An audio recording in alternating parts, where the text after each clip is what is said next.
ఏ బాధ్యత నీవు నాకు అప్పగించినా, పని చేయుట కొరకు నన్నెక్కడుంచినా, భారము భరించి రాత్రింబవలు శ్రమించి, భారము భరించి రాత్రింబవలు శ్రమించి, బహుమానము పొంద ఫలించుతానయ్యా, బహుమానము పొంద ఫలించుతానయ్యా.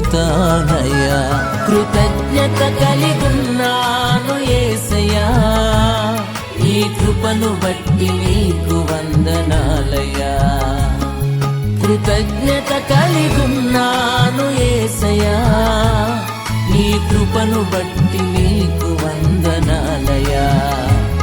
నన్ను నమ్మకమైన వానిగా ఎంచినందుకు నీ పరిచయం